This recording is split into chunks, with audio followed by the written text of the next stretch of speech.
शुरू।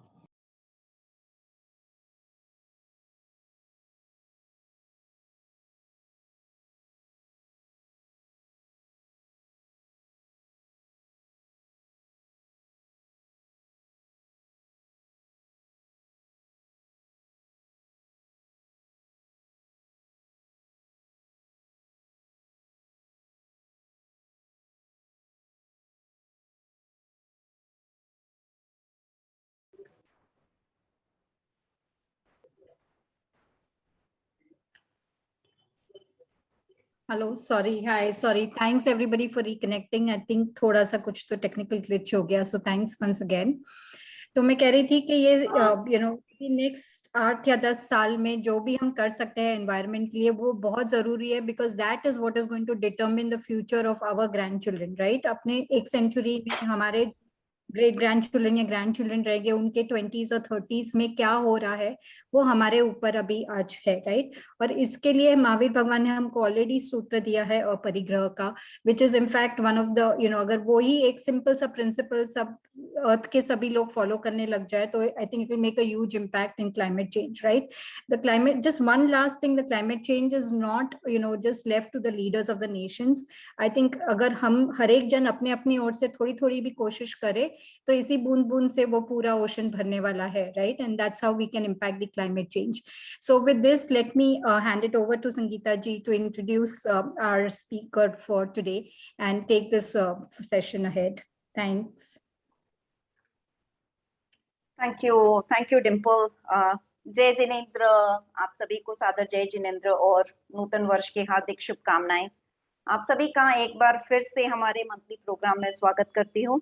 और बीच में अभी जो थोड़ी सी टेक्निकल ग्लिच हुई उसके लिए क्षमा चाहते हैं हम लोग। आई थिंक कुछ तो प्रॉब्लम हो गया था, but any which ways I think most of you all have joined, so thank you so much. So आज का जो एक टॉपिक है, जैसा कि डिम्पल ने बताया, environment and economics is extremely important, बहुत ही महत्वपूर्ण टॉपिक है।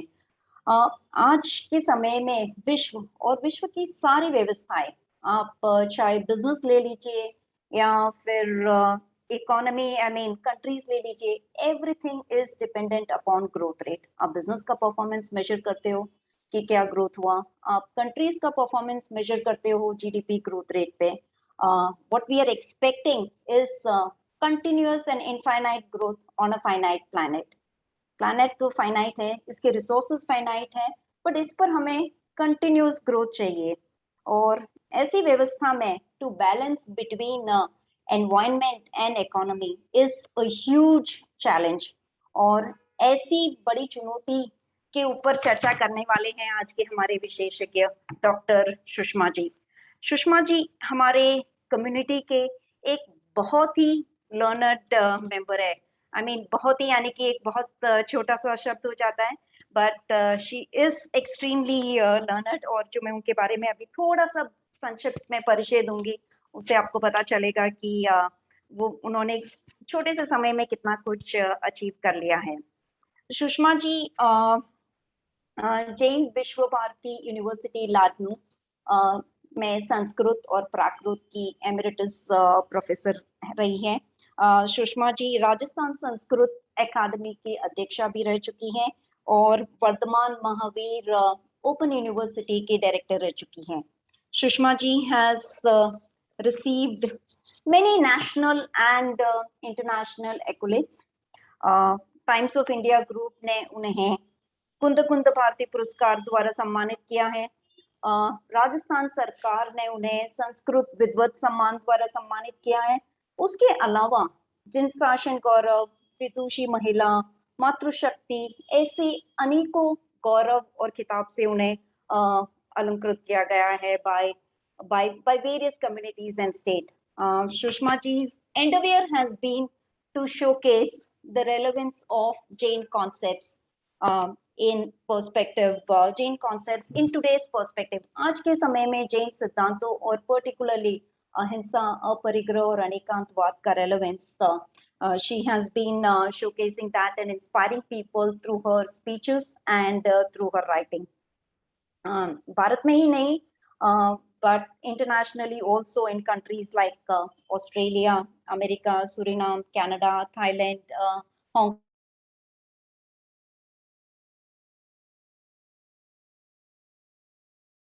ऐसे सब जो पर सुषमा जी ने बहुत ही सुंदर तरीके से लोगों को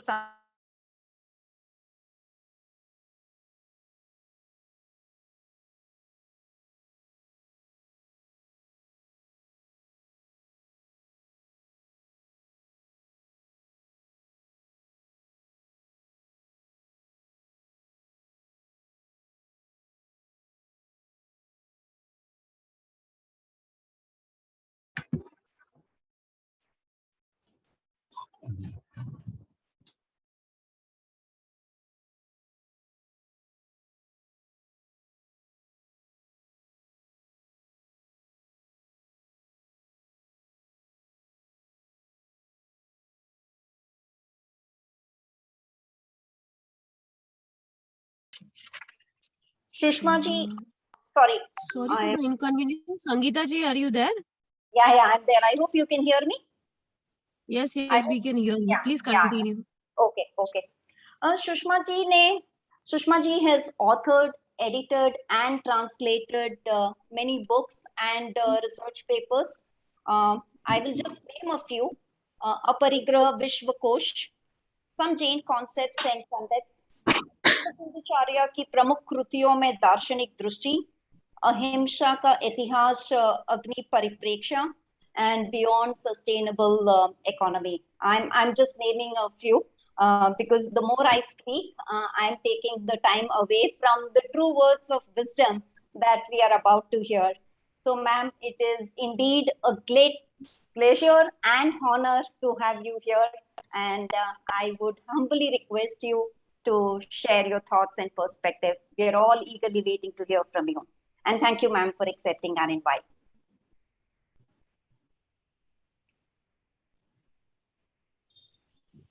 Ma'am, can you please unmute yourself? Thank you very much that I got this opportunity to be with you. श्रद्धेय डॉक्टर विपिन दोषी जी के साथ लगे हुए संगीता जी, अजित जी, विशाल जी, डिम्पल जी और आपकी टीम का अभिवादन करती हूँ। आप अप्लाइड जैनिज्म के शो के माध्यम से जैन जीवन शैली की वर्तमान जीवन में उपयोगिता का प्रशिक्षण प्रायः 6500 विद्यार्थी जिज्ञासुओं के समक्ष रख रहे हैं। यह युग की मांग है और भविष्य में प्राणियों के सुखद जीवन की सुरक्षा का श्रेष्ठ संकल्प है। Jain academy education research centre promotion trust एवं जैन इंडिया फाउंडेशन तथा जैन स्टडी के संयुक्त प्रयासों हेतु हार्दिक बधाई एवं शुभकामनाएं अर्पित करती हूँ। और आज इको फ्रेंडली दिवाली कॉन्टेस्ट के विजेताओं को भी मैं बधाई प्रेषित करती हूँ तथा नव वर्ष के उपलक्ष्य में आप सभी का अभिनंदन करते हुए अपनी बात प्रारंभ करती हूँ। इस मंच पर आज पहला प्रश्न उपस्थित किया गया, कैन अपरिग्रह लीड टू प्रॉस्पेरिटी? क्या अपरिग्रह समृद्ध जीवन की ओर अग्रसर करता है? मैं समझती हूँ कि जिन वाणी के प्रमाण से और अपने आत्मविश्वास से मैं ये बात कह सकती हूँ कि एक अपरिग्रही सच्चे अर्थों में समृद्ध होता है। मैं अपरिग्रही किस प्रकार समृद्ध है, economically, socially, ethically, environmentally, politically and आध्यात्मिक रूप से भी, इस पर चर्चा करने से पूर्व हम थोड़ा अपरिग्रह शब्द पर विचार करेंगे। ये जैन दर्शन में अपरिग्रह अणगार यानी साधु साध्वी के महाव्रतों में सम्मिलित है तथा आगारी यानी श्रावक श्राविका के अणुव्रतों में से एक है, जिसे परिग्रह परिमाण व्रत या इच्छा परिमाण व्रत कहा जाता है। तो जो 12 व्रत श्रावक के कहे गए हैं, श्रावक श्राविका के, उनमें दिग्विरति व्रत, देश विरति व्रत तथा 15 कर्मादान त्याग सहित उपभोग परिभोग परिमाण व्रत और अतिथि संविभाग व्रत से अपरिग्रह की पुष्टि होती है। यह बात बहुत ही महत्वपूर्ण है और आज के परिप्रेक्ष्य में अर्थशास्त्र, व्यापार, वाणिज्य के संदर्भ में और पर्यावरण संरक्षण के संबंध में बहुत ही रेलेवेंट है, इसे समझना आवश्यक है। अपरिग्रह का अर्थ निषेधार्थक नहीं है, यहाँ अग्रहण से मतलब नहीं है या परिग्रह का अभाव अर्थ नहीं है, अपितु अपनी जरूरत से अधिक की कामना न करना और अधिक का संग्रह न करना, ये अपरिग्रह है। एक संस्कृत में शब्द आता है अनुदरा कन्या। अब अन का अर्थ निषेध नहीं है, उसके ऐसा नहीं है कि कन्या के कमर है ही नहीं, पेट है ही नहीं। अनुदरा का वहां पर अर्थ है कि पतली कमर वाली, अल्प कमर वाली। तो यहाँ भी जो अपरिग्रह है, यहाँ अ का अर्थ है परिमित परिग्रह, सीमित परिग्रह, मर्यादित परिग्रह, अल्प परिग्रह। इस प्रकार इस बात को समझना होगा। तो ऐसा, लेकिन ये परिग्रह क्या है? अल्प परिग्रह तो ठीक है, पहले हम परिग्रह को समझ लें। परि का अर्थ है चारों ओर से और ग्रह का मतलब ग्रहण करना। जब हमारी पदार्थों पर पकड़ बहुत बढ़ जाती है, जब हम आसक्त हो जाते हैं उसमें और उसको एक चेतना का भाग समझ लेते हैं, तो वे हमारी चेतना के वास्तविक स्वरूप पर उसी प्रकार आवरण डाल देते हैं जिस प्रकार जब किसी नक्षत्र को ग्रहण लगता है तो उसकी आभा आवृत हो जाती है। तो हमारे स्वरूप की आभा को आवृत करने वाला परिग्रह है। माने देखिए, हम श्रावक श्राविका है, इस संसार में रहते हैं, शरीर भी हमारा परिग्रह है, उसके बिना हम नहीं रह सकते। हम भोजन के बिना शरीर का पोषण नहीं कर सकते। हमको हवा भी चाहिए, पानी भी चाहिए, हमको संसार के पदार्थ भी चाहिए, हमको रोटी कपड़ा मकान भी चाहिए। लेकिन ये सब उपकरण, ये पदार्थ जिनको परिग्रह कहा जाता है, इस पर यदि अगर हमारी पकड़ हो जाए, हम ये माने कि हम इसके मालिक हैं, हम इतने आसक्त हो जाएं कि इसको छोड़ न सकें या उसको बढ़ाते चले जाएं और उसी को अपना साध्य मान लें, तब वह परिग्रह बाधक होता है और वह परिग्रह कहलाता है। इस दृष्टि से केवल बाह्य पदार्थ परिग्रह नहीं है, लेकिन बाह्य पदार्थों के साथ आपका आसक्ति संबंध तो आंतरिक परिग्रह है। और जो ये बाह्य वस्तुएं हैं, जितने भी पदार्थ हैं, वे सभी पदार्थ बाह्य परिग्रह कहलाता है। और हमारे अंतः में जो मिथ्यात्व है कि जो अनित्य है उसको हम नित्य मान रहे हैं, जो अशुचि है उसको शुचि मान रहे हैं। तो इस प्रकार जो मिथ्यात्व है या कषाय है, क्रोध मान माया लोभ, ये भी हमारे आंतरिक परिग्रह हैं। इनसे भी हमें मुक्ति प्राप्त करनी होगी, क्योंकि जब तक मिथ्यात्व और लोभ मान बना रहेगा, तब तक हम पदार्थों के वास्तविक स्वरूप को नहीं समझ सकेंगे और उसमें आसक्त बनते रहेंगे और परिग्रही हो जाएंगे। इसलिए जैन दर्शन में बाह्य परिग्रह और अंतः परिग्रह के भेद के द्वारा इसे विस्तार से समझाया गया है। और अब प्रश्न ये उठता है कि ये अपरिग्रह हो गया, मान लिया हमने कि इसको हम आम नागरिकों के लिए परिग्रह परिमाण व्रत या कि हम इच्छा परिमाण व्रत कहते हैं। इच्छा परिमाण व्रत उसकी आत्मा है, अंतः व्रत है, और ये जो बाह्य परिग्रह है ये बाह्य व्रत है और बाह्य परिग्रह है। प्रश्न उठता है कि आज के परिप्रेक्ष्य में, जिसका कुछ जिक्र बहन ने किया अभी हमारे सामने डिम्पल जी ने, तो इस परिप्रेक्ष्य में अपरिग्रह की आवश्यकता क्यों है, इस पर जरा सा चिंतन करते हैं हम। उसके बाद हम अर्थशास्त्र और पर्यावरण पर होने वाले प्रभाव की बात करेंगे। सबसे पहली बात यह है कि अर्थशास्त्र का मोह जाल इतना जबरदस्त है कि उत्पादन बहुत बढ़ाओ, स्यूडो इच्छाओं को ऐसा महसूस कराओ कि वो जरूरत हो गई है, और ऐसी स्थिति में पर्यावरण का क्षय निरंतर हो रहा है। और इस दृष्टि से पर्यावरण संरक्षण के लिए अपरिग्रह आवश्यक है, क्योंकि जैसा कि कहा गया कि CO2 एमिशन को अगर नहीं रोका गया तो स्थिति ऐसी आने वाली है कि पृथ्वी पर से जीवों का अस्तित्व मिटने के आसार भी हो सकते हैं। तो सबसे पहले तो पर्यावरण के संरक्षण के लिए हमको अपरिग्रह को अपनाना पड़ेगा। प्रश्न उठता है, मनोवैज्ञानिक ये कहते हैं कि ये व्यक्ति इन चीजों को अपना मानता है, इनका संग्रह करता है, ये तो इसका स्वाभाविक बात है। तो आत्मा का स्वभाव तो नहीं है, लेकिन हम चूंकि पिछले कर्मों से बद्ध ही पैदा होते हैं, तो हमारे उन कर्मों की वजह से हम ये समझते हैं कि ये भावना, परिग्रह को अपना मानना हमारा स्वभाव है। तो फिर ये स्वभाव है, हर एक आदमी कुछ चीजें अपनाता है, उसको अपना मानता है और अपना मानकर जीवन चलाता है, उसको भविष्य के भय को दूर करने के लिए भी संग्रह करता है और वर्तमान से संतुष्ट नहीं होता और विकास चाहता है, भौतिक विकास, आर्थिक विकास, तो भी संग्रह करता है। तो फिर ऐसा क्यों कहा जाता है कि परिग्रह को अल्प करना चाहिए, परिमाण को अल्प करना चाहिए?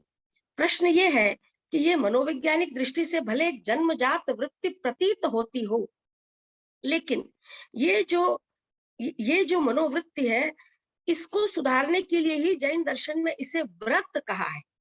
व्रत का पालन आवश्यक है और व्रत के लिए प्रशिक्षण आवश्यक है, और इसलिए इस बात को समझना जरूरी है कि ये परिग्रह परिमाण व्रत या इच्छा परिमाण व्रत या साधुओं के लिए अपरिग्रह व्रत क्यों कहा गया?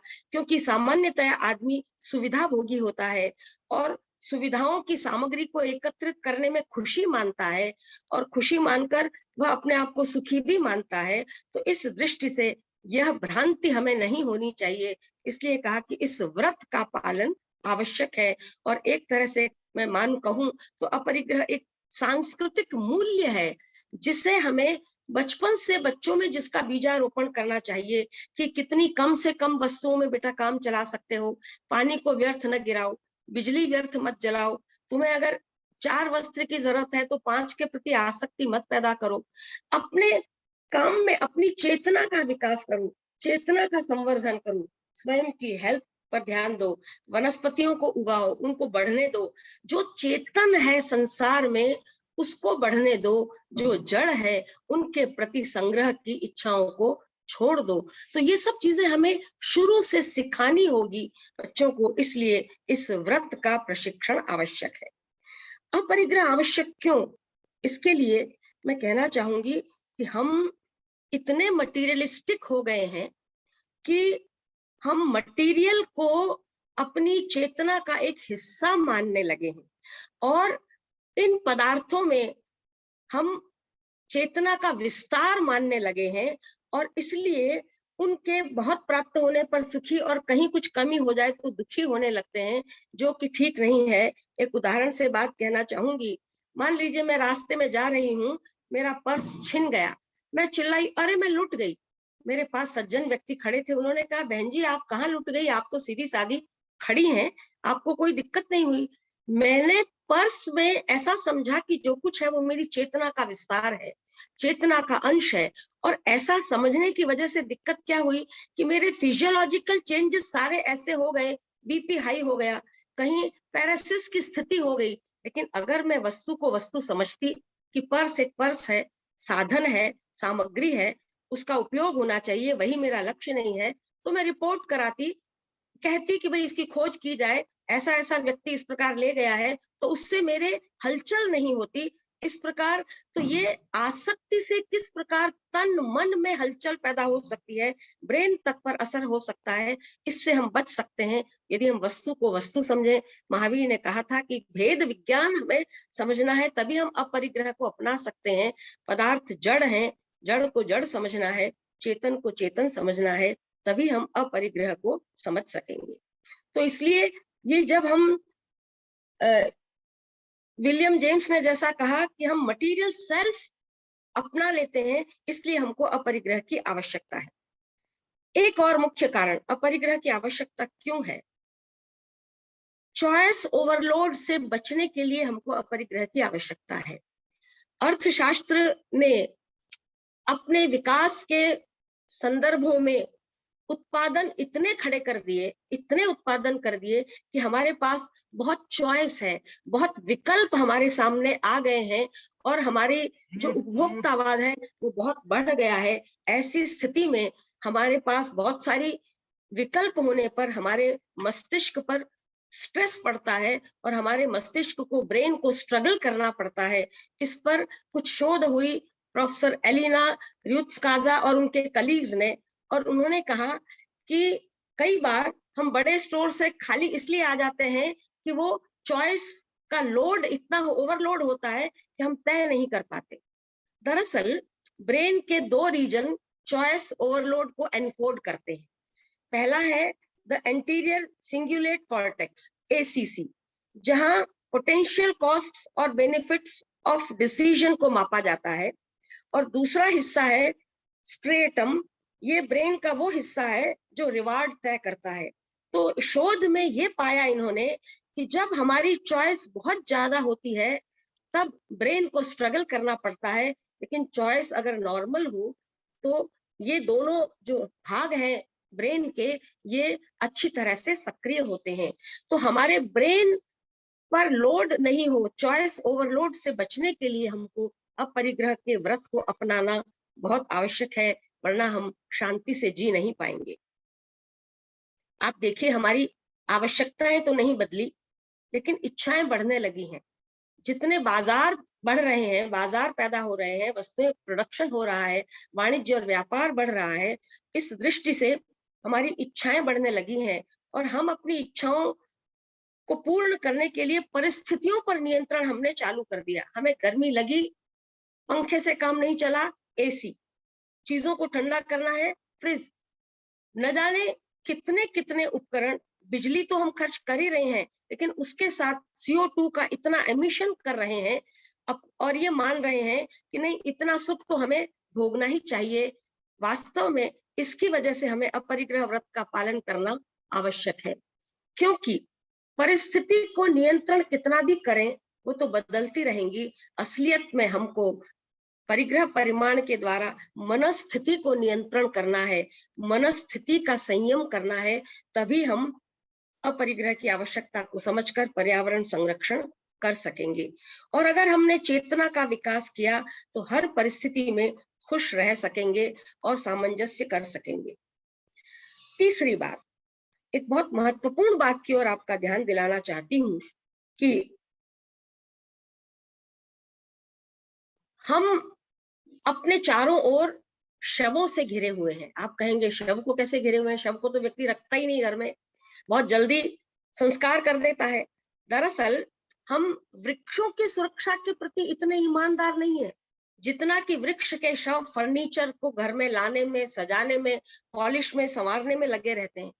सोस पृथ्वी काय को बचाने में हम कोई गलत काम करे तो केस नहीं करते, उसके विरुद्ध खड़े नहीं होते, लेकिन वो जो पत्थर प्राप्त होता है, जो पृथ्वी काय का शव है, उससे बड़े बड़े भवन बना रहे हैं।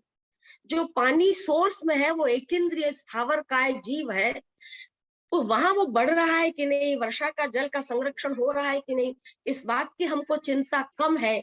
लेकिन हम तो प्रदूषित पानी को अनाप शनाप बहा रहे हैं, जरूरत बहुत कम की है तो भी ज्यादा प्रवाहित कर रहे हैं।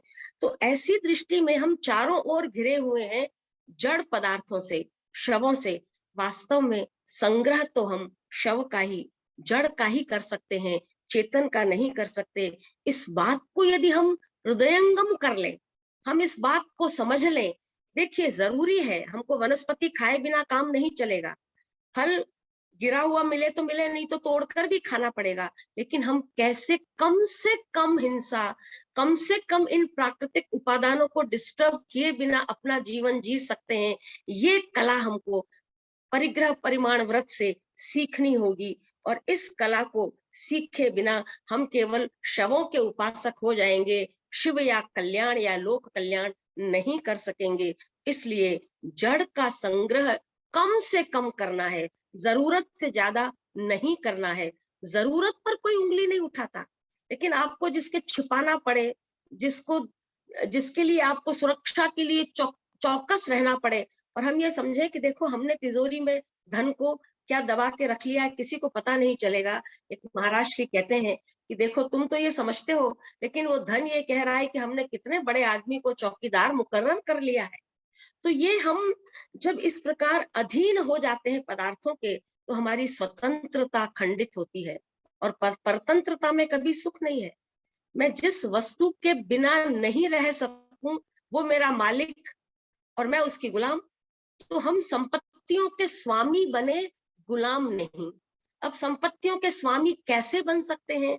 कि जो संपत्तियां हमारी जरूरत को पूरा करे, उसके उपरांत बचे अधिक हो, तो उसका लोक कल्याण में उपयोग हो, तो उसके हम मालिक बन सकते हैं। जितना हमने वितरित कर दिया, जितना हमने विशरण कर दिया, उसके हम मालिक हो सकते हैं, और जितना हमने दबा कर रख दिया, उसके तो हम गुलाम ही कहलाएंगे। इसलिए हमें अगर स्वाधीनता पूर्वक जीवन जीना है, और हमको यदि सच्चे अर्थों में स्वतंत्रता को प्राप्त करना है और संविधान के गुणों को जीवन में अपनाना है, तो हमें निश्चय ही अपरिग्रह व्रत का पालन करना होगा। इस दृष्टि से मैं कहती हूँ कि ये एक नैतिक सांस्कृतिक मूल्य है, और जो देने का सुख है वह अनुपम सुख है, संग्रह में सुख नहीं है। इसलिए क्या हम ये प्रण कर सकते हैं कि हमारा जो भी लाभांश होगा, चाहे वो 10% हो, 20% हो, हम उस लाभांश में अपने पर व्यय करने का प्रतिशत तय कर लें, और उतनी मर्यादा कर लें, उतने परिग्रह का परिमाण कर लें, और उसके उपरांत जो प्रतिशत बचे उसे उन जरूरतमंद को, जो कि सक्षम नहीं है, जो उनमें खर्च करें, उन लोगों के रोजगार के लिए कार्य करें, उनको स्किलफुल बनाने के लिए कार्य करें, अपने व्यापार को इसलिए बढ़ाएं कि हम अधिक लोगों के लिए उपयोगी हो सकते हैं। तो इस प्रकार ये परिग्रह भी अपरिग्रह हो सकता है।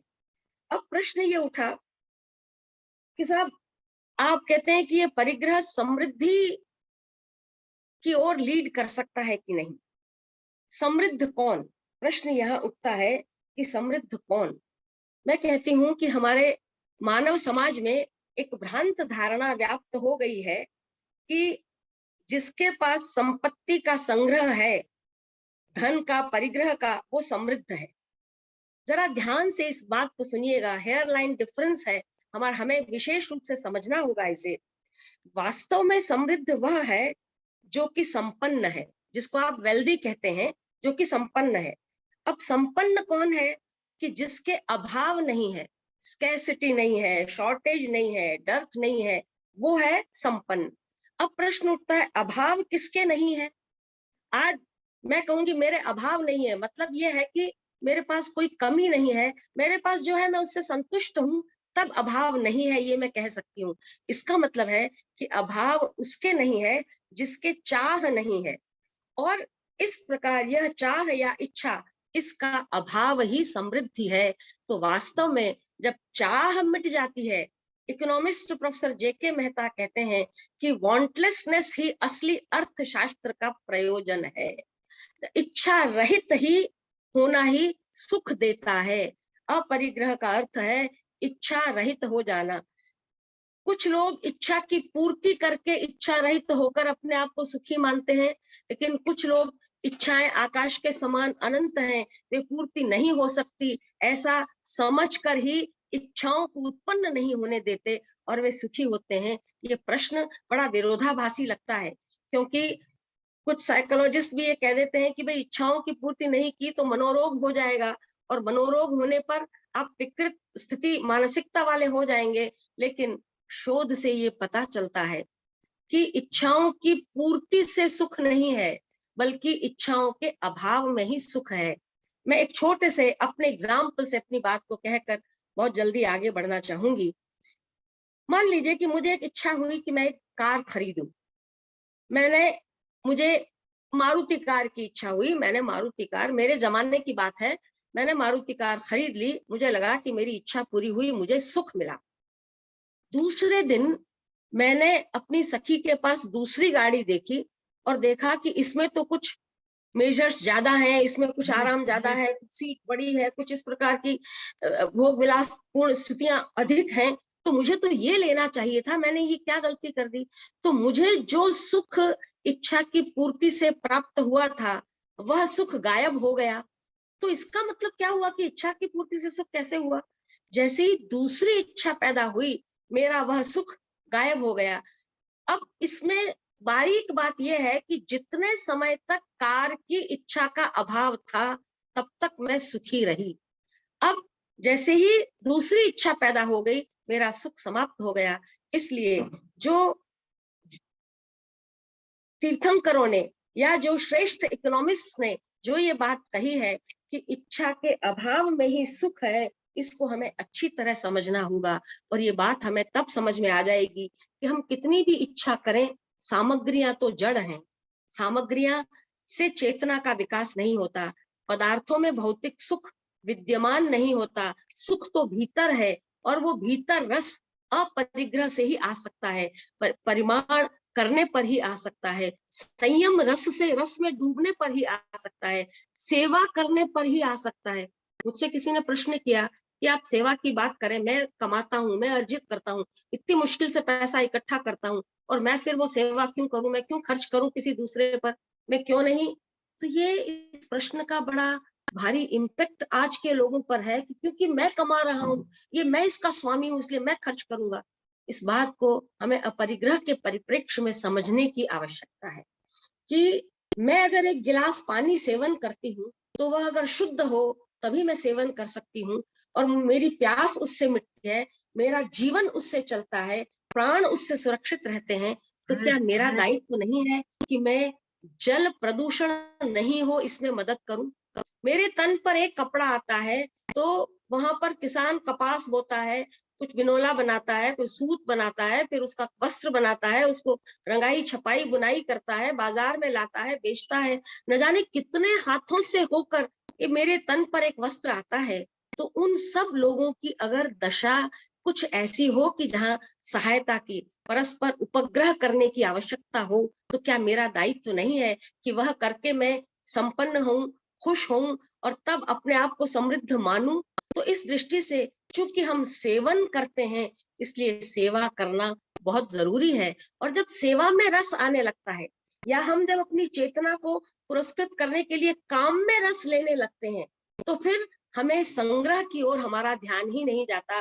तब यह कहने में हमारा ध्यान नहीं जाता कि ये मेरा है, मैं इसका मालिक हूँ, कोई दूसरा नहीं ले सकता। तो हमारे सारे भ्रम टूट जाते हैं, और हम जो शोषण वृत्ति है उससे भी ऊपर उठ जाते हैं। न तो हम व्यक्तियों की स्वतंत्र सत्ता को बाधित करते हैं, उन्हें सर्वेंट या नीचा या निम्न समझकर, और न हम भौतिक पदार्थों के स्वामी मानकर उनका अधिकतम व्यर्थ उपयोग कर सकते हैं, क्योंकि उनकी भी सत्ता अलग है, विशिष्ट है, अति विशिष्ट है। तो इस प्रकार हमें अपरिग्रह व्रत का पालन करने की बहुत आवश्यकता है। ये बात हमारे सामने आई। अब बात ये आई थी कि अर्थशास्त्र के क्षेत्र में अर्थ की वृद्धि को आर्थिक उन्नति कहा जाता है, और जहां आर्थिक उन्नति हो वह व्यक्ति भी श्रेष्ठ माना जाता है, राष्ट्र भी श्रेष्ठ माना जाता है।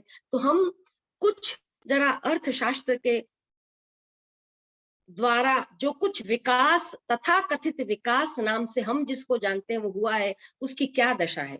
सबसे पहले दरअसल पूंजीवाद जो कैपिटलिज्म है उसका प्रयोजन था कि पूंजी का समान वितरण हो और सभी सुखी रहें। लेकिन पूंजीवाद के माध्यम से जो कुछ व्यापार, वाणिज्य और पूंजी के माध्यम से पूंजी का विकास हुआ, उसमें कुछ धारणाएं ऐसी विकसित हो गईं, कुछ इस प्रकार के प्रत्यय सामने आए कि जिसकी वजह से जो लोक कल्याणकारी होना चाहिए था उसे वह इतना लोक कल्याणकारी नहीं हो सका। सबसे पहली धारणा ये थी पूंजीवाद की कि पृथ्वी पर प्राणियों के लिए पर्याप्त संसाधन नहीं है कि उनकी इच्छाओं को, जरूरतों को पूरा कर सके। इसलिए उन्होंने एक प्रत्यय दिया, स्कैरसिटी प्रत्यय। स्कैरसिटी अप्राचुर्य या न्यूनता का प्रत्यय। अब जब न्यूनता के प्रत्यय की बात आई तो अस्तित्व का खतरा लगने लगा लोगों को, और अस्तित्व के खतरे से उनको लगा कि कुछ संग्रह करना चाहिए, लोभ की मात्रा बढ़ने लगी। तो इस दृष्टि से यहाँ इस प्रत्यय ने बहुत नुकसान किया, और पर्यावरण का भी प्रदूषण और पर्यावरण का दोहन इससे होने लगा। लेकिन वास्तविकता क्या है? वास्तविकता यह है कि आवश्यकताओं की पूर्ति संभव है। धरती के पास इतने संसाधन हैं कि वे प्राणी मात्र की आवश्यकता को पूरी कर सकते, लेकिन इच्छाओं को पूरी नहीं कर सकता। इसलिए आवश्यकताओं के लिए अबंडेंस है, तो यहाँ भोजन आदि उत्पादन बहुत होता है लेकिन वितरण सही नहीं होता, वो लोग होर्ड करके रख लेते हैं, संग्रह की आदत ने इसमें नुकसान किया है। इसलिए हमें समझना चाहिए कि अगर अपरिग्रह पर बेस्ड मॉडल हमको अर्थशास्त्र का रखना है तो हमें इस स्कैरसिटी प्रत्यय के समक्ष अबंडेंस को लाना होगा कि आपके इच्छाओं के लिए भले स्कैरसिटी हो लेकिन जरूरतों की तो अबंडेंस जरूर पूरी करने के लिए अबंडेंस है। दूसरा एक प्रत्यय उन्होंने कहा कि उत्पादन बढ़ाने के लिए कंपटीशन आवश्यक है। जब होड़ होगी तो उत्तम वस्तु आएगी, बाजार में ज्यादा वस्तुएं आएंगी और मूल्य की भी वृद्धि होगी और आर्थिक विकास होगा। लेकिन क्या हुआ इससे कि मध्यम और लघु स्तरीय व्यापार बंद से हो गए, बाजार पर कॉरपोरेट का अधिकार हो गया और इस प्रकार एकाधिकार से अधिक लोगों का नुकसान और केवल कम लोगों को आर्थिक लोभ पूर्ति करने का अवसर मिला। तो ऐसे समय में ये अपरिग्रह बेस्ड मॉडल कहता है कि कंपटीशन से अधम उत्पत्ति हो सकती है, किसी को नीचा करके आप कोई अच्छा काम नहीं कर सकते, इसलिए कोऑपरेशन करना जरूरी है। तो scarcity versus abundance, competition versus cooperation, और तीसरी बात जो सामने आई कि प्रलोभन यानी इंसेंटिव पूंजी वृद्धि में सहायक है। तो पूंजीपतियों ने इंसेंटिव देना शुरू किया और छोटी इकाइयों को मर्ज करना शुरू किया कि ये सिक इकाई है, इसको मर्ज कर दिया जाए, और उस मर्जर से उनकी लोभ बढ़ा, वाणिज्यिक मनोवृत्ति भड़की, उदारता समविभाग का क्षय हो गया, स्व प्रेरणा खत्म हो गई। चाहिए ये था कि अपरिग्रह की दृष्टि से मोटिवेशन देते, उनको कुछ सहायता करके खड़ा कर देते, तो निश्चय ही यह बात व्यापार वाणिज्य और उत्पादन के लिए भी सार्थक होती। इस दृष्टि से हमने देखा कि पूंजीवाद का प्रयोजन भले सबको सुख देना था, लेकिन न तो वे सबको सुख दे सके और इन कुछ भ्रांत धारणाओं के कारण। तो आज हम अगर अपरिग्रह का मॉडल सामने लेते हैं तो इच्छाओं के समक्ष जरूरतों को रखना होगा और स्कैरसिटी के समक्ष अबंडेंस को, कंपटीशन के समक्ष कोऑपरेशन को और इंसेंटिव के समक्ष मोटिवेशन को। जरा आगे देखिए, एडम स्मिथ कहते हैं कि सार्वजनिक जो जितना खर्च करता है वह उतना सुखी है। तो इस प्रत्यय में सार्वजनिक नैतिकता का अभाव हुआ और जो जितना खर्च करने के लिए उत्पादन ज्यादा चाहिए, इसमें भी पर्यावरण का दोहन हुआ। समय की सीमा है, मैं बहुत संक्षेप में बढ़ती हूँ। जे बेंथम ने कहा कि व्यक्तिगत सुख से सभी का सुख है, तो व्यक्तिगत लाभ से समाज का भी लाभ होगा। अगर ऐसा कहा तो इससे भी संग्रह का दोष पैदा हुआ और उत्पादन तो अधिक हुआ, लेकिन कृत्रिम जरूरत और कृत्रिम बाजार बढ़ गए। इवन शिक्षा और चिकित्सा भी प्रभावित हुए और यहाँ दरअसल ग्लोब में जरूरत के बाजारों की अपेक्षा महत्वाकांक्षा के बाजार पनपे। राजस्थान पत्रिका ने 29 अक्टूबर में कुछ पंक्तियां जो दी हैं, मैं आपके सामने रखती हूँ कि वैश्विक बाजार के सिद्धांत दरअसल उन महत्वाकांक्षी बाजारों को फलने फूलने का मौका देने वाली नीति है जिनके रास्ते व्यक्ति लालच से होकर गुजरते हैं। हमारे पूरब में बाजार का सिद्धांत जरूरतों पर आधारित था। किसी आत्मनिर्भर समाज के लिए यह एक जरूरी शर्त होती है उस तरह। इसीलिए महात्मा गांधी ने ग्राम स्वराज की कल्पना की। अब वैश्विक बाजार की जरूरतें इस कल्पना पर हावी हो गई हैं, इसलिए हम आत्मनिर्भर नहीं हो पा रहे हैं।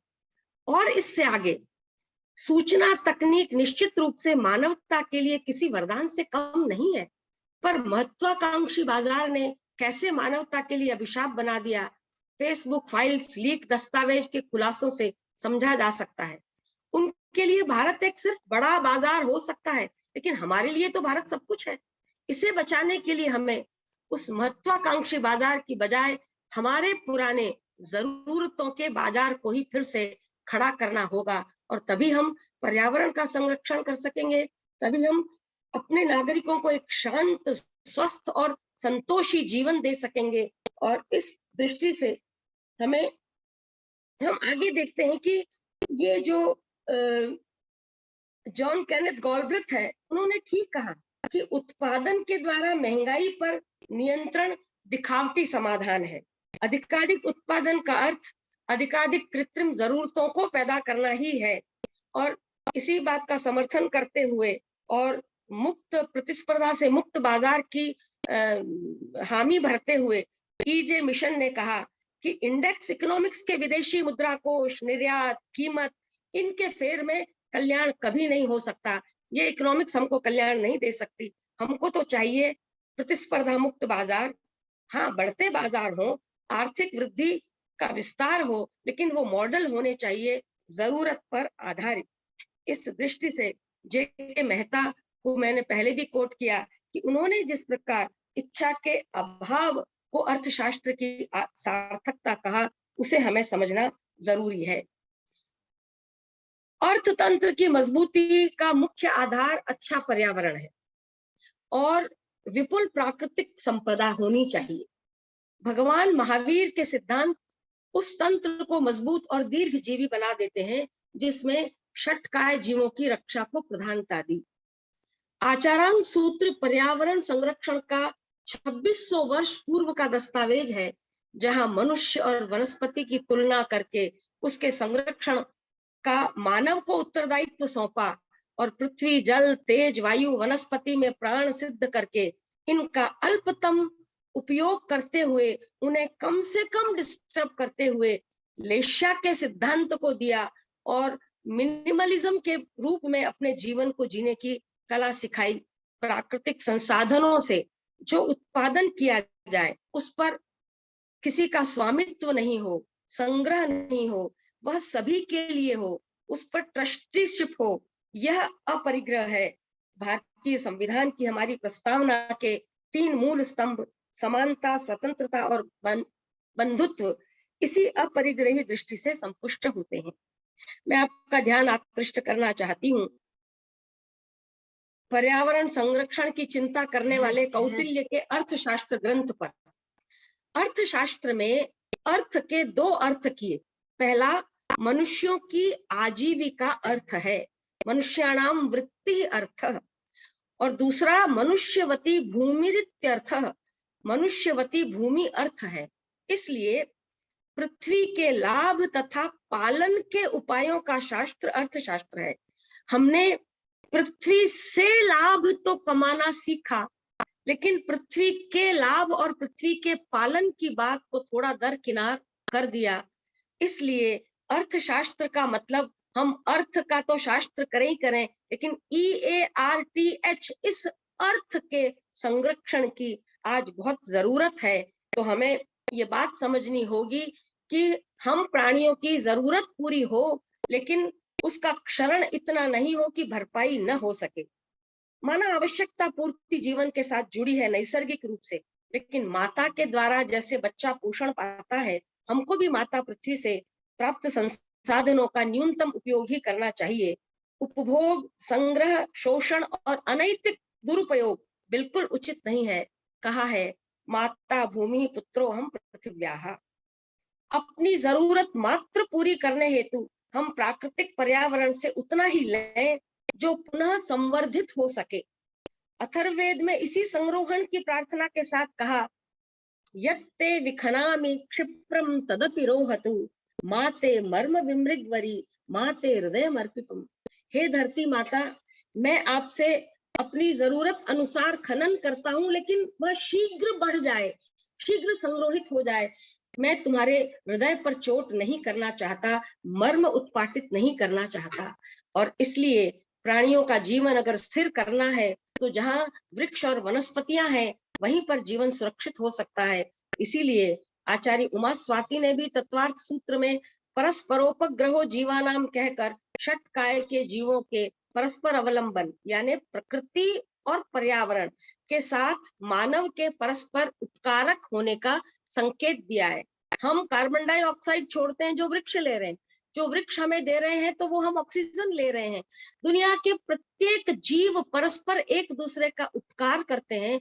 तो जीवों का संरक्षण करके हमको पारिस्थितिकी नियंत्रण को हमको सही रखना होगा और अपने लिए कम से कम उपयोग करके पर्यावरण संरक्षण भी करना होगा। इस दृष्टि से जैन दर्शन सम्मत उपभोग परिभोग परिमाण व्रत तथा इच्छा परिमाण व्रत पर्यावरण संरक्षण और पारिस्थितिकीय संतुलन के लिए आज भी अत्यंत रेलेवेंट है। और एक और विशेष बात है कि यह परिग्रह स्वैच्छिक होने से संयम और त्याग से प्रस्फुटित होता है। आसक्ति और संग्रह यहाँ स्थान नहीं पा सकते। हम जितने व्यक्ति हैं, हमारी जरूरतें अलग अलग होंगी, लेकिन जरूरतें एक बार समझकर मर्यादित कर लेना, मैं इतना ही उपयोग करूंगा, इससे आगे नहीं उपयोग करूंगा, इससे आगे जो प्राप्त करूंगा उसको मैं सही जगह पर वितरित करूंगा। कहा है अजरामरवत प्राज्ञो विद्यामर्थम च चिंतयेत् गृहीत इव केशेषु मृत्युना धर्मम आचरेत्। While earning and while learning, one should think that I am not going to die. और हम यही कर रहे हैं, शायद हम खुश हो जाएं कि हम तो बस कमाते ही जा रहे हैं, कमाते ही जा रहे हैं, बहुत अच्छा, हमें तो मरना है ही नहीं। लेकिन आगे कहते हैं कि मैं किसी भी क्षण मर सकता हूँ, मैं इसी क्षण मैं भी मर सकती हूँ, पता नहीं। तो इस दृष्टि से अपने शिक्षा का और अपने धन का वितरण करना चाहिए। वितरण में जो सुख है, देने में जो सुख है, वह सुख और किसी में नहीं है, संग्रह में कदापि नहीं है। जब विश्व के सबसे अमीर व्यक्तियों में बिल गेट्स से पूछा कि साहब देने के विषय में आपका क्या मत है, क्लिंटन ने पूछा था, तो उन्होंने कहा कि धन कमाना बड़ा कठिन है, देना उससे भी कठिन। तो कहा कि फिर आपने इतना कैसे दिया? तो बोले लेकिन देने का जो आनंद है उसका कोई मुकाबला नहीं है, देने का आनंद सबसे अधिक है। तो हमको आज वर्तमान में पर्यावरण संरक्षण के लिए पर्यावरणीय नैतिकता की राह अवश्य पकड़नी होगी। मनुष्य अपने आप को प्रकृति का मालिक नहीं समझे, वह एक उसका विकसित अंग है। अतः वह प्रकृति के संरक्षण के लिए उत्तरदायी है, न केवल अपने अस्तित्व के संरक्षण के लिए, बल्कि पर्यावरण के संरक्षण के लिए भी मानव उत्तरदायी है, क्योंकि वो सबसे अधिक विकसित प्राणी है। आधुनिक चिंतकों ने रित केंद्रित नैतिकता पर बल दिया है कि प्राकृतिक जो नियम है उनमें बाधा न पहुंचे और वे संसाधन पुनः पुनः संग्रहित होते चले जाएं। मैं बहुत संक्षेप में ये बताना चाहूंगी कि रचेल कार्सन की साइलेंट स्प्रिंग तथा पीटर सिंगर की एनिमल लिबरेशन जैसी कृतियों ने पर्यावरण, वनस्पति संपदा तथा पशु पक्षियों के प्रति हमारे नैतिक दायित्व को जगाया है। हमें अब सावधान हो जाना चाहिए। आल्डो लियोपोल्ड की लैंड एथिक्स और अर्ने नेस की इकोलॉजी, कम्युनिटी एंड लाइफस्टाइल, ये जो गहन पारिस्थितिकी पर पुस्तक है वह भी बहुत उल्लेखनीय है। कई गहन पारिस्थितिकी विदों की भाषा में कहें तो प्रकृति चक्राकार रूप में कार्य करती है। मतलब क्या है कि प्रकृति में उत्पादन और उपभोग का एक चक्र है, जिसमें प्राकृतिक उत्पादन का उपयोग होने के बाद बचा हुआ जो अवशिष्ट कचरा है वह भी पुनः उत्पादक बन जाता है, गिरे हुए पत्ते इत्यादि खाद बन जाते हैं। किंतु पूंजीवाद व्यवस्था में उत्पादन सदा एक दिशा में होता है, जिसे विकास नाम दिया जाता है, किंतु उसमें अत्यधिक मात्रा में बचा हुआ अवशिष्ट कचरा न तो पुनः उत्पादक होता है और उचित तकनीक के बिना इसे पुनः काम में भी नहीं लिया जा सकता। इस ओर हमें ध्यान देना बहुत जरूरी है कि किस प्रकार हम अपने राष्ट्र को प्लास्टिक मुक्त करें, किस प्रकार हम पर्यावरण को प्रदूषित करने वाली चीजों का पुनः उपयोग करने की कला को सीखें। तो उत्पादन की अधिकता से पृथ्वी की भार वहन क्षमता क्षीण होती जा रही है और प्राकृतिक संसाधनों के पुनर्संधारण के बिना पर्यावरण का क्षय हम सब प्राणियों के अस्तित्व को भी खतरे में डालने वाला है। समय हो तो मुझे संकेत कर दीजिएगा। मैं अंतिम बात ये कहना चाहती हूँ कि जैन दर्शन ने जो एक लेश्या का सिद्धांत दिया, वह सिद्धांत आज के पर्यावरण संरक्षण के लिए बहुत उपयोगी है और अपरिग्रह व्रत के पालन के लिए हमको दिशा निर्देश भी देता है। 6 व्यक्ति सूखी लकड़ी के भार को लेने के लिए निकल रहे थे। एक ने वृक्ष देखा और कहा, अरे चलो मैं इस वृक्ष को गिरा देता हूँ और अपन इसमें से लकड़ियां ले लेते हैं। दूसरे ने कहा कि तुम पूरे वृक्ष को क्यों खत्म करना चाहते हो, मैं थोड़ा सा ऊपर चढ़ता हूँ, बड़ी डालें तोड़ देता हूँ, काट देता हूँ कुल्हाड़ी से। तीसरे ने कहा, हमें तो बड़ी इतना हम भूखे हैं, हमें तो फल चाहिए और फल के लिए हम पेड़ को क्यों तोड़े, उसके तने को क्यों काटे, उसकी डाल को क्यों काटे, मैं थोड़ा सा ऊपर चलता हूँ और ऊपर चढ़कर मैं इसके गुच्छे तोड़ देता हूँ और हमें उससे फल प्राप्त हो जाएंगे। चौथे ने कहा कि भैया गुच्छे में तो कच्चे भी हैं पके भी हैं, क्या जरूरत है कि हम कच्चे तोड़ें, चलो उनमें से पके पके तोड़ लेते हैं। छठे ने कहा कि ये सब क्यों हम किसी दूसरे के अस्तित्व को तकलीफ में क्यों डालें। इस वृक्ष ने स्वयं पके हुए रसदार जामुन के फलों को नीचे बिखेरा है, इसको हम बीन कर अगर अपना भोजन कर लें तो हमारा पेट भर जाएगा। तो अगर स्वतः प्राप्त सामग्री से पेट भर जाए बहुत अच्छा, कुछ काटना तोड़ना पड़े तो वह मिनिमम हो, कम से कम हो, और कम से कम हमको इस बात का दुख हो, पश्चाताप हो कि क्योंकि मैं नहीं रह सकता, मैं तप नहीं कर सकता, संयम नहीं कर सकता, इसलिए हे वृक्ष मैं तुमसे इतना ग्रहण करता हूँ, हे वायु मैं तुम्हारा सेवन करती हूँ, हे जल मैं तुम्हारा सेवन करता हूँ। इनके प्रति अगर इस प्रकार की भावना से कि आप भी जीव हैं, आपको भी तकलीफ होती है, आपका भी क्षरण होता है, लेकिन मेरे लिए जरूरी है इसलिए मैं लेता हूँ, लेकिन जरूरी से ज्यादा मैं नहीं लूंगा और अनावश्यक इच्छाओं को नहीं बढ़ाऊंगा, अगर इस प्रकार की धारणा हो और हमारा जरूरत पर बेस्ड अगर बाजार हो, जरूरत पर बेस्ड अगर अर्थशास्त्र हो, तो निश्चय ही हमारे पास जो अतिरिक्त संसाधन होंगे उससे एक बड़ा आक्षेप आता है कि आप जो अपरिग्रह की बात करते हो तो लोगों को एम्प्लॉयमेंट कैसे मिलेगा, विकास कैसे होगा। भैया एम्प्लॉयमेंट तो अगर एक व्यक्ति में शत हस्त समाहर सहस्र हस्त संकीर, मुझे पहले इसका अर्थ जरा बड़ा अटपटा लगता था कि 100 हाथों से कमाओ तो 1000 हाथों से दान दो कैसे, पर उसका अर्थ 1000 हाथों से दान देना नहीं है, गौर कीजिएगा। 100 हाथ से कमाए, 1000 हाथ में दे दे। एक व्यक्ति जो कमा रहा है जिस स्तर का, उस एक व्यक्ति के कमाई को अगर वितरित किया जाए तो न जाने मुख्य जरूरत कितने हजारों की पूरी हो सकती है। तो जरूरत पूरी करने के लिए हम सदा तत्पर रहें और जरूरत पूरी करके ही हम प्रसन्नता का अनुभव करें, वह चाहे अपनी जरूरत पूरी करेंगे तभी हम दूसरों की जरूरत पूरी कर सकेंगे। इच्छाओं का कोई अंत नहीं है। अब इस पर आपके अर्थशास्त्र पर, पर्यावरण पर प्रश्न बहुत सारे बनते हैं, आपकी ओर से आएंगे तो आप पूछिए, और मेरे पास अगर समय हो और आप कहें तो मैं एक एक प्रश्न उठाकर अपनी बात को आगे बढ़ाना चाहूंगी। इस दृष्टि से मैं समझती हूँ कि आज के युग के लिए परिग्रह का परिमित करने का व्रत लेना बहुत जरूरी है। इससे हम भी प्रसन्न होंगे, हमारी स्वतंत्रता होगी, हमारी गुलामी कम होगी, हम प्रसन्न होंगे। जितना चेतना के नजदीक रहेंगे, अगर सुने घर में कोई अकेला रहे, बहुत बड़ा घर है, बहुत फर्नीचर है, सारे साधन है, उसका मन नहीं लगता क्योंकि वहां कोई चेतन नहीं है उसके साथ इंटरेक्ट करने के लिए।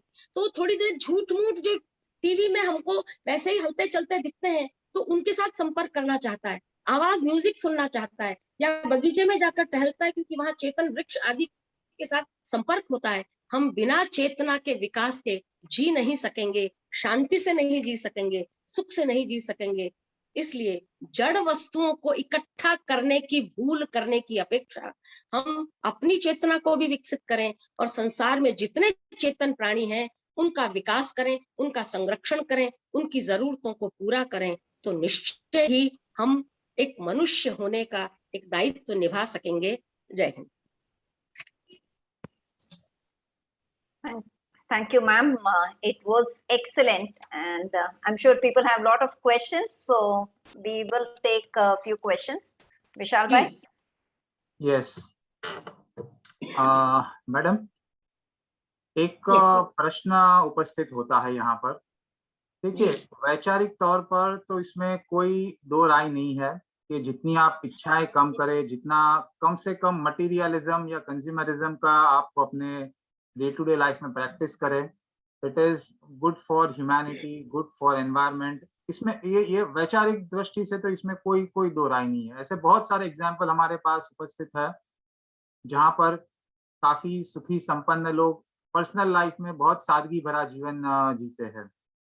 पर जब बात आती है एक सोशल बिहेवियर की, हमारे आचार की, विचार की नहीं, और वो दोनों में कॉन्फ्लिक्ट अराइज होता है। We are lured, we are driven towards consumerism.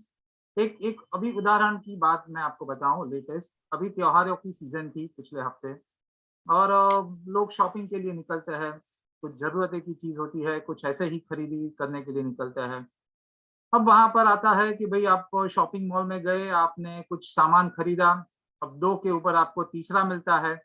अब जरूरत तो मुझे सिर्फ एक ही चीज की है, पर क्योंकि 2 के ऊपर तीसरा फ्री में मिलता है, ऐसी व्यवस्था पूरी खड़ी हो गई है।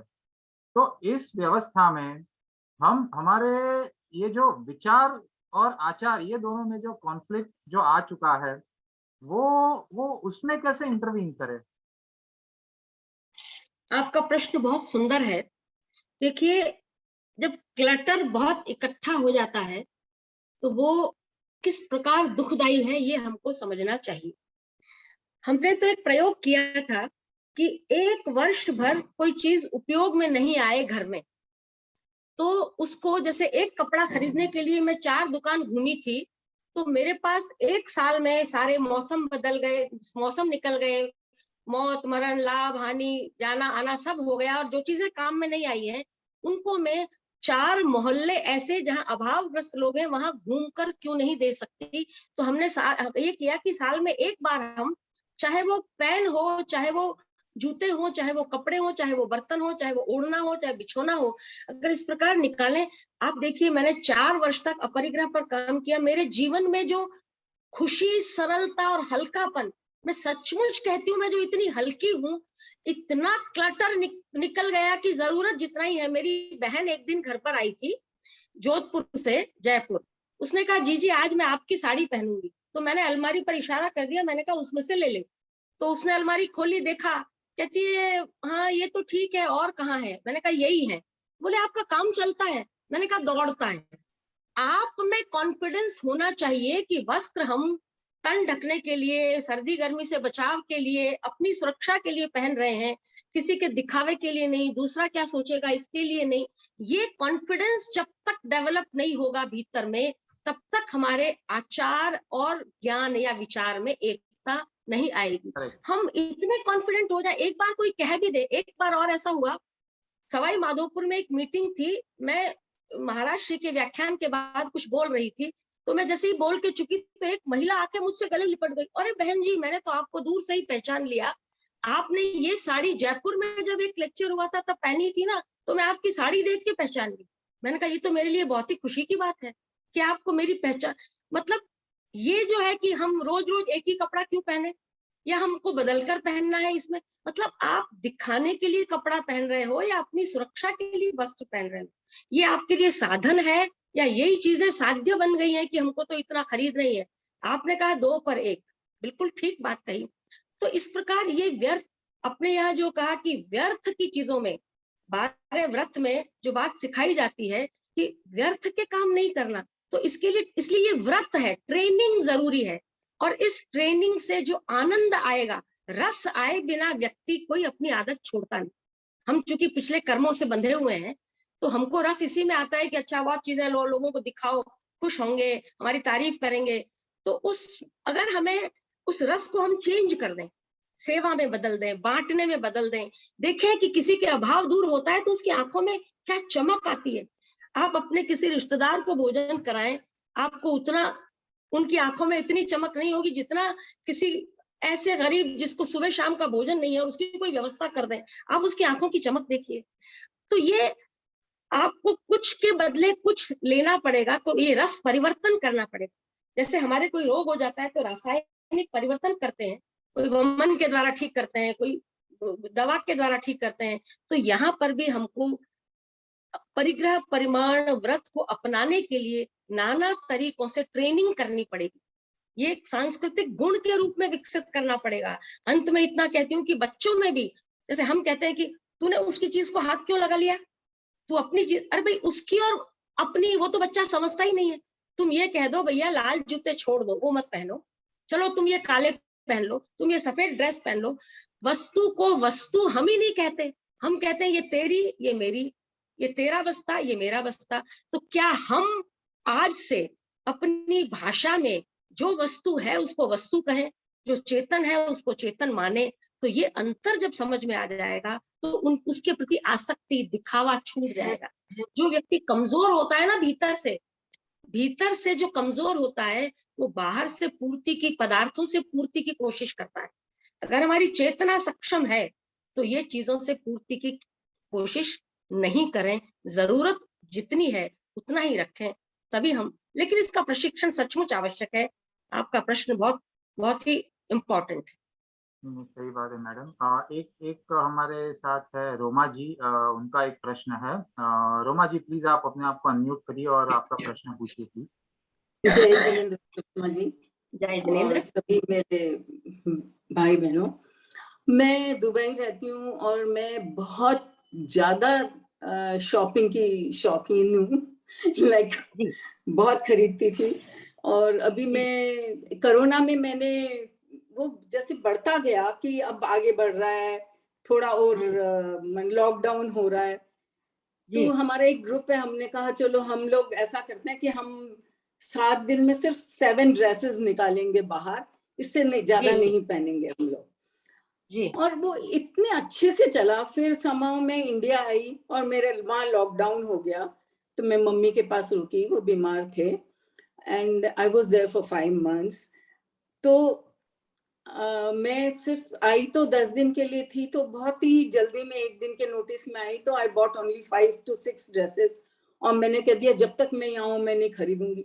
मेरे कपड़े इतने बेकार हो गए थे, मैं आपको बता नहीं सकती हूँ। मेरी मम्मी मेरा ब्रदर दोनों वो कहने लगे प्लीज तू अब चेंज कर ले, लेकिन मैंने कहा नहीं मैं नहीं मंगाऊंगी। और मेरे को इतनी अच्छी सीख मिली कि मैंने इन 2 सालों में I bought only 1 dress and मेरे को बहुत खुशी बहुत की बात अच्छा है। लगा। और मैंने सोच लिया था कि मैं नहीं करूंगी, I will not go to the parlour also. और मैंने इतने अच्छे से उसको मतलब हैंडल कर लिया and I feel very good. मेरे को from the bottom of my heart मुझे अच्छा लगता है कि मैं कर सकती हूँ। आपने बहुत सुंदर बात कही, क्योंकि आप कर सकते हैं तो आपको ये विश्वास है कि दूसरा भी कर सकता है, राइट? हाँ कर सकते हैं। हाँ जी जी। कोरोना ने ये समझा दिया कि हमारी वास्तविक जरूरत कितनी है। लोग कहते हैं खर्च ही नहीं हो रहा। अरे भाई खर्च ही नहीं हो रहा तो जिनको जरूरत है उन पर तो कर दो। उनकी दवा के लिए कर दो, उनके भोजन के लिए कर दो, उनके वस्त्र के लिए कर दो। फिर देखिए कि क्या दिक्कत। वो रियल इन्वेस्टमेंट तो वो है जो जरूरतमंद के लिए किया जाए। और सचमुच पता चल गया कि जरूरतें हमारी कितनी कम है। अगर कुछ ज्यादा है तो इच्छाएं हैं। तो आपने अपना एक्सपीरियंस शेयर किया और इतनी खुशी का अनुभव किया। मैं भी वही खुशी अनुभव करती हूँ। आप बिल्कुल सही कह रहे हैं, कम में इतना आनंद है। शुमाकर ने कहा था स्मॉल इज ब्यूटीफुल। और एक कहा कि आपकी अंगुलियों की जितनी संख्या है उससे ज्यादा संग्रह करना बिल्कुल उचित नहीं है। मनुष्य को चाहिए कि अधिक से अधिक अपनी उंगलियों की संख्या के जितनी सामग्री रखे, गिन सके उनको। मतलब ऐसा नहीं है कि आपको कुछ पता ही नहीं है कि क्या है, कितने समय से इकट्ठे किए जा रहे हैं और निकालते नहीं है। आप कुछ लाएं तो निकालते रहिए। दीपावली का त्योहार इसीलिए आता है कि आप शेयर करें दूसरों के साथ और अपने यहाँ आप जिनको जरूरत है उनको उसको बांटें। तो बहुत और इसमें मेरे को एक बहुत अच्छा इंस्पिरेशन भी मिला कि लाइक मैंने कह दिया कि मैं बिल्कुल गोल्ड नहीं खरीदूंगी फॉर 2 years। नहीं तो जाते थे, अच्छी डिजाइन मिलती थी ले आते थे। और इस बार आप सोचेंगे नहीं मैंने दिवाली पे भी नहीं गई, मैंने नए क्लोथ्स भी नहीं खरीदे। मुझे फिर वो कबर्ड खुला ही नहीं तो मुझे सफाई भी नहीं करनी पड़ी। तो क्योंकि वो जो जैसे हैंगर में रखे थे वो वैसे ही थे। मुझे अच्छा लग रहा है, सारे फायदे बहुत हैं, अच्छा लग रहा है। बहुत सारे फायदे हैं, बहुत सारे फायदे। इतना तो मन शांत रहता है और आपकी कार्य करने की क्षमता बढ़ जाती है। आप जब परिग्रह का परिमाण कर लेते हैं तो वो क्षमता बढ़ जाती है और उसमें जो रस आने लगता है फिर आपको जरूरत, क्योंकि आप एक एक लेवल पर पहुंच जाते हो, आपको दिखावा चाहिए ही नहीं। दिखावा नहीं। आप जब अकेले होते हो, हम अकेले होते हैं तो थोड़ा फटा हुआ पुराना, अरे भाई ये थोड़ा आराम देगा ये पहनते हैं। फटे अकेले होते हैं तो जल्दी से सब उतार के रख देते हैं, आराम से रहो। इसका मतलब क्या, इसमें आराम नहीं है, ये केवल दिखावा है। तो ठीक है, हम समाज में रह रहे हैं, उस मर्यादा के अनुरूप हमको वो भी करना पड़ेगा, करना चाहिए, लेकिन उसमें अनासक्त हुए बिना। अच्छा, अनासक्ति हुए बिना कि अगर कोई छोटा मोटा नुकसान भी हो जाएगा ना तो हमको बाधित नहीं करेगा, हमको बीमार नहीं बनाएगा, हमको पागल नहीं कर देगा। और नहीं तो हम एक छोटी सी भी कमी में हताश हो जाएंगे, पागल हो जाएंगे, मेंटली डिस्टर्ब हो जाएंगे, न जाने किस किस पर दोष मढ़ेंगे। तो ये बहुत फायदे की बात आपने कही, धन्यवाद। हमारे पास और एक रिक्वेस्ट आई है, आई थिंक गौरी शाह से, for the next question. Gauri Shah, आप प्लीज अनम्यूट करिए और आपका प्रश्न पूछिए।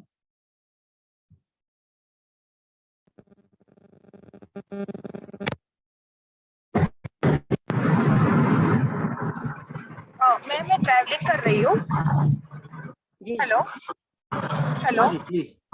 यस हाँ, मैं ट्रैवलिंग कर रही हूँ, तो मुझे सिर्फ जानना था कि परिक्रमा में कौन कौन सी चीजें लेनी। जी hello, can you hear me? Yes हाँ, मैं ट्रैवलिंग कर रही हूँ। मुझे सिर्फ जानना था कि परिक्रमा में कौन कौन सी चीजें आ जाती है। परिग्रह में कौन कौन सी चीजें आ जाती हैं? हाँ, देखिए, परिग्रह दो प्रकार का है, एक बाह्य परिग्रह और एक अंतः परिग्रह। राइट। अंतः परिग्रह, बाह्य परिग्रह में आपकी चेतन आत्मा के अतिरिक्त जो कुछ है वह सब बाह्य परिग्रह है।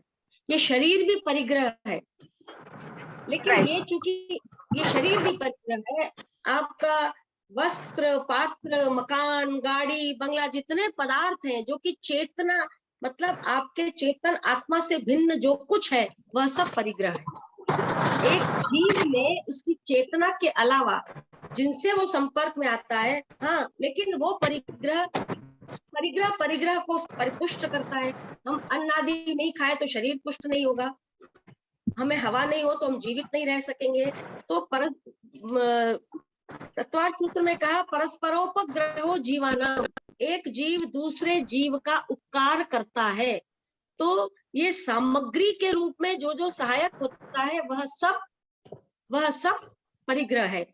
लेकिन ये मानसिक परिग्रह की बात भी करते हैं, वो कहते हैं मूर्छा परिग्रह है, आसक्ति परिग्रह है, क्रोध मान माया लोभ की वजह से हम जो जुड़ जाते हैं चीजों से वह भी परिग्रह है। हमने अपने मन में न जाने कौन कौन सी धारणाएं इकट्ठी कर ली हैं, वो ऐसा वो भी परिग्रह है। तो जितना भी कचरा है, क्लटर है, जो जरूरत से भिन्न है, वह सब परिग्रह है।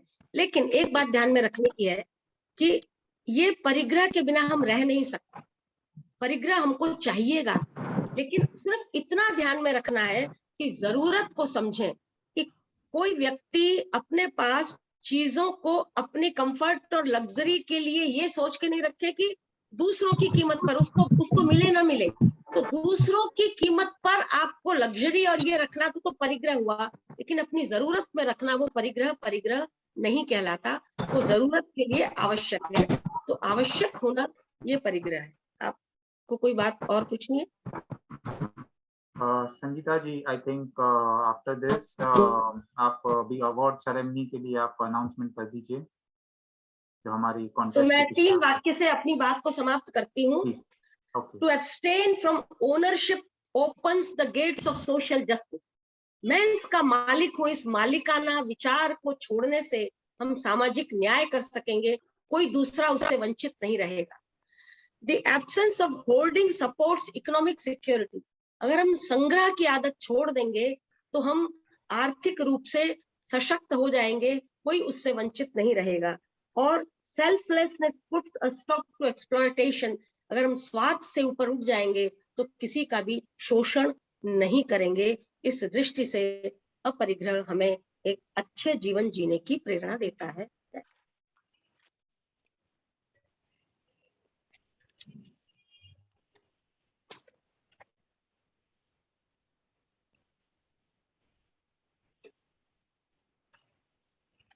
Thank you so much, ma'am.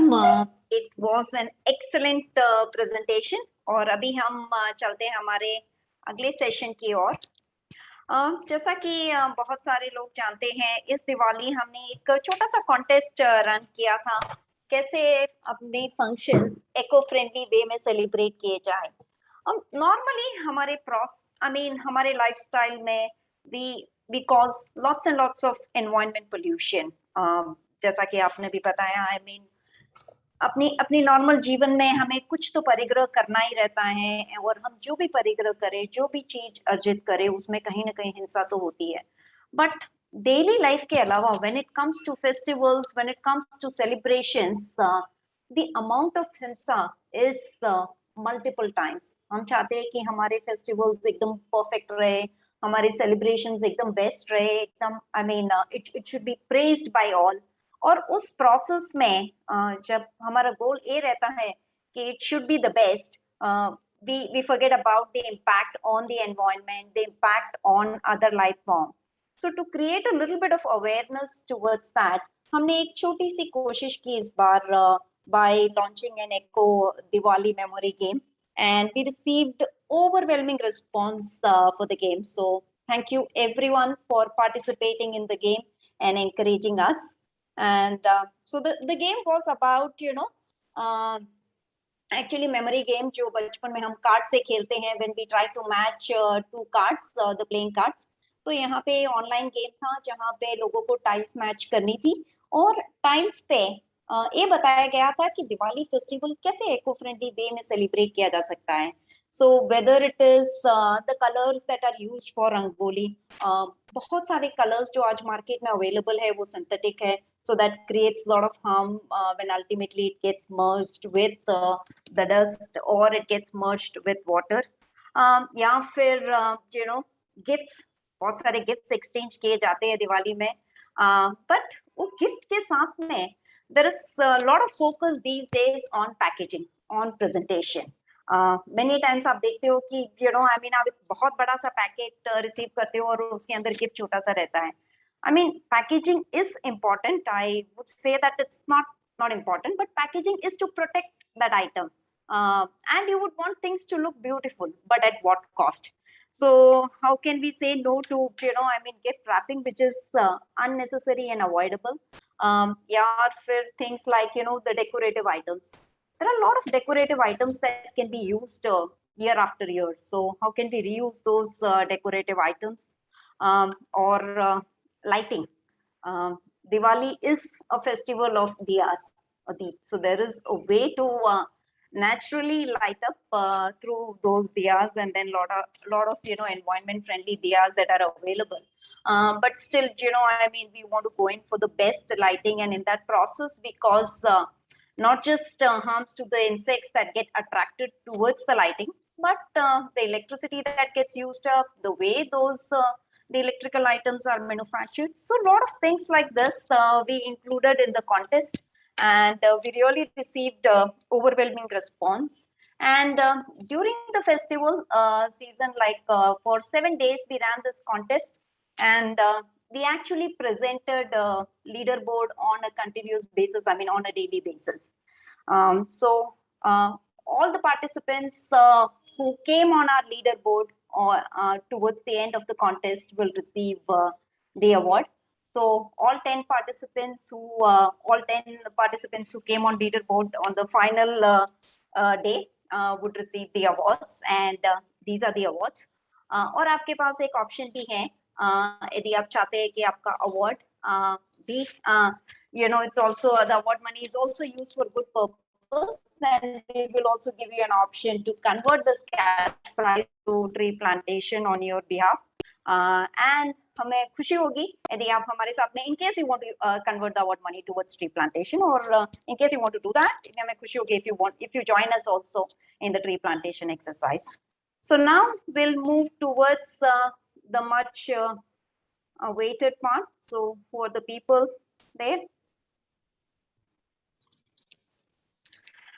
So the first person on the award list today is Harsh Shamshukha. He scored, his timing was 24.82 seconds. Congratulations, Harsh. And if you're there on the meeting today, I would request you to unmute yourself and say hello.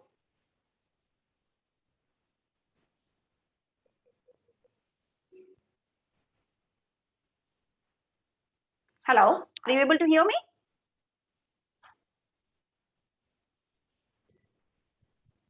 I think Harsh is not there. Okay. We can just ask Apurva Jain is there? Apurva Jain? Yeah, our next winner is Apurva Jain, who came at 9th place. Apurva, are you, if you're there on the meeting today, may I request you to unmute yourself and say hello? This is Tarun Sethi here. I'm a husband. She's not on the call, but I'm there. Okay. Congratulations. Congratulations to you on her behalf. And thank you so much for participating. And I hope, besides being a winner, I hope you followed some of the practices. It was a really interesting game with good messaging, I'll say. Very good, very well conceptualized. Thank you so much, Tarunji. RTP Seth, if you're there on the call, congratulations, you've come at the 8th position. Aarti, are you around? I don't think so. She's there. Yeah, I think because of the festive season still on, a lot of people could not join today's meeting. But anyways, congratulations to her too.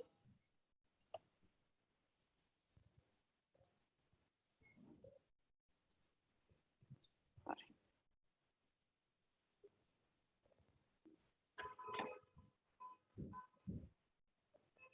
One second.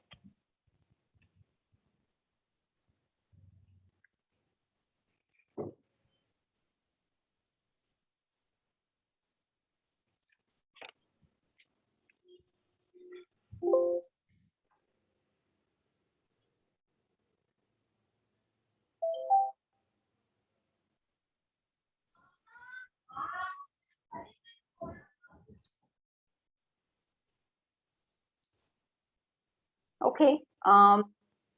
Daria Desha has come at 7th position. Congratulations, Daria. Are you there on the call today? If yes, I then don't think so. She's also not there. Yes, ma'am, he's on. Yes, ma'am. okay, that's good. So it would be good if you can say hello and say a few words. Yes, I'm traveling. I am traveling. Okay, congratulations, Daria. Thank you so much for participating. And I hope it was informative for you, besides Yes. entertaining. Well,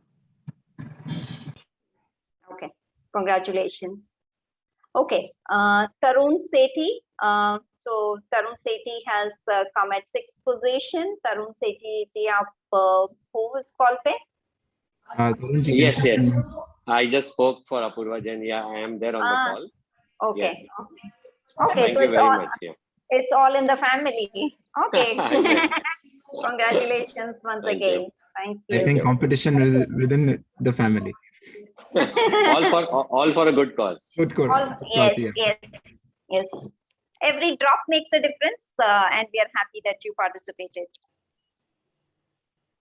Okay. Harsh Naveen Vora, you are at 5th position. An impressive performance, 18.54. You know, I myself took more than a minute to complete this game. So I'm really happy with the performance of all the winners here. Harsh, you're there on the call?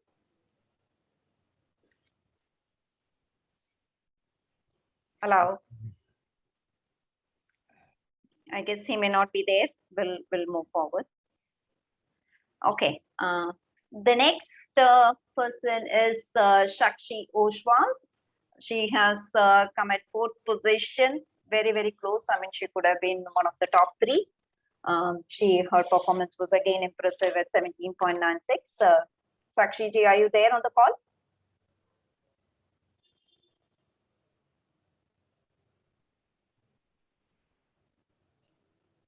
Okay.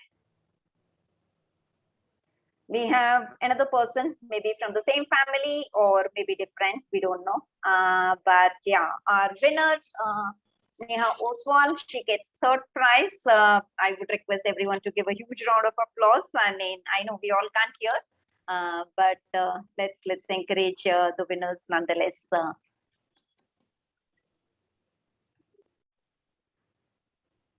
Nirmala Oswal ji, maybe from the same family or just the same surname. She has come at the 2nd position and with a very impressive score of 16.71. So I would again request everyone to put your hands together for her. Nirmala ji, are you there on the call? Okay.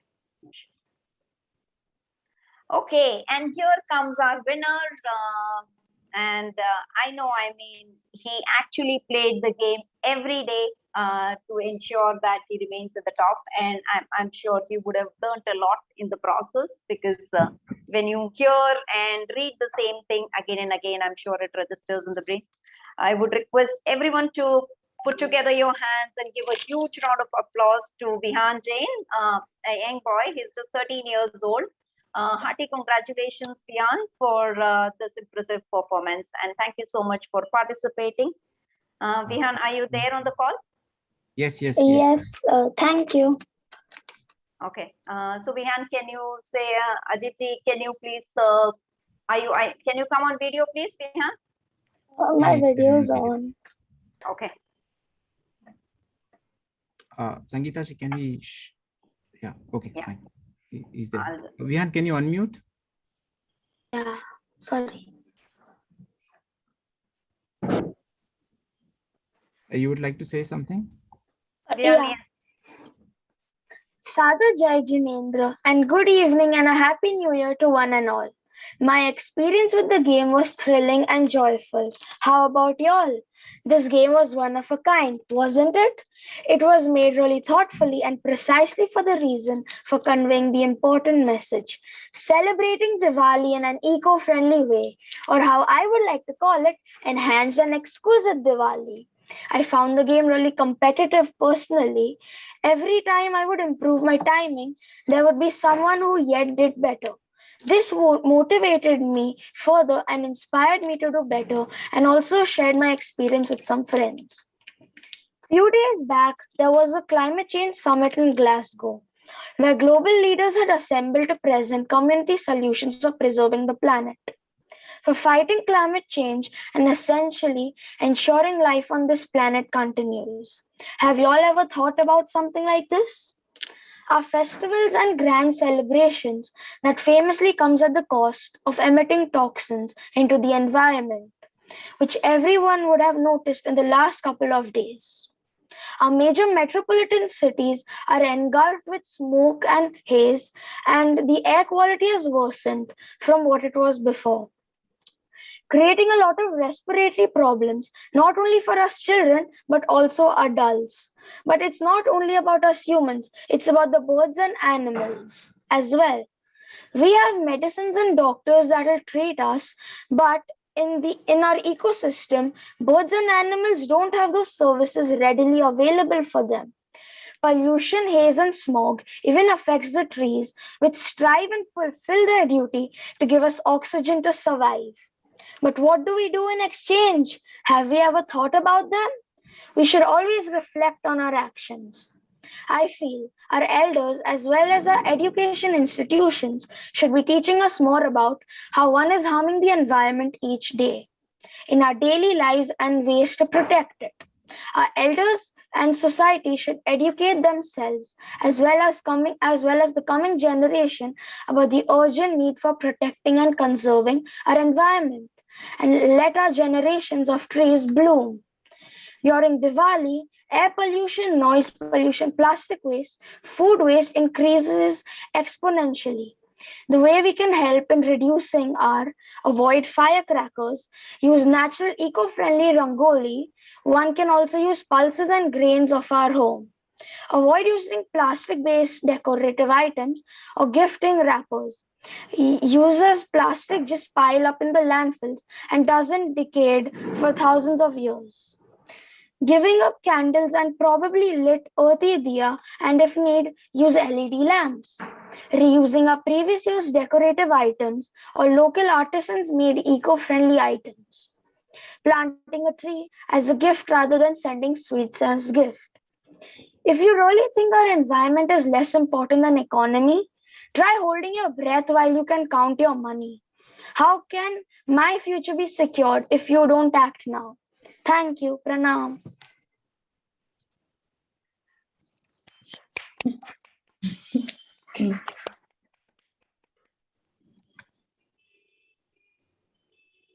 Excellent thoughts, Vihan. Very, very inspiring, and so happy and glad that at this young age you're thinking like this. That's the need of the hour. Really inspiring. Thank you. Okay, so we will now move towards concluding the program. Shwetal Bhai, are you there on the call? Yeah, he's there. Pranam everyone. Thank you everyone for showing interest in a very important topic of today, and particularly on behalf of the entire team and organizers, I take this opportunity to thank Sushma ji, who is in herself an inspiring personality. So we are very thankful to you, ma'am, being a professional in this area and having so much holistic knowledge of Jainism and our principle of aparigraha. You have very rightly given example of living life in harmony with our principles in today's era. So our that really makes us confident that yes, our principles are forever, and we can live in all the time by following these important principles, which are not only good for our own atma and our own self, but also for our planet and for ecosystem and for other living beings. So this is very important, and all of us through demonstration, because some of our listeners have also shared that how in COVID time and in recent time they have followed these principles, and how they felt good after following these principles. So this entire discussion not only teaches us but also inspire us to live in such a harmony, and that is what the purpose of our platform is. So the talk was very befitting in this Diwali days, and we are very optimist after listening to Vihan, who has again inspired with thoughts of young mind, and such young leaders can inspire other youth also, and that is what we require. And through various games, various interactive modes, our group, our team is trying to pass on these important messages, and we are working on all the occasions to just convey the good things and good practices, and we try to keep sharing such good ideas. So we welcome all the inputs, thoughts, and engagement from all of you. So keep us posted for all such innovative ways and means to engage for betterment, which is not only a requirement of Jainism but also for today's time. So I thank Sangeeta ji, Vishal ji, Ajit ji, all our colleagues, and especially our mentor Shri Dr. Shri Bipin Doshi ji, for guiding us on time to time. And I thank all of you for sparing your time and valuable inputs for today's discussion. Thank you so much, Shwetal Bhai. And ma'am, I would like to once again thank you for taking out your time and being with us today. I know you have not been in the best of the health, but you still continued and came for this commitment. Thank you so much. And thank you all our viewers. यदि आप है तो हमारा program है. So thank you for coming during this festive season. Thank you and wish you all a very happy new year. With that, we conclude today's session and hope to see you all next time soon. Thank you. Thank you. Thank you.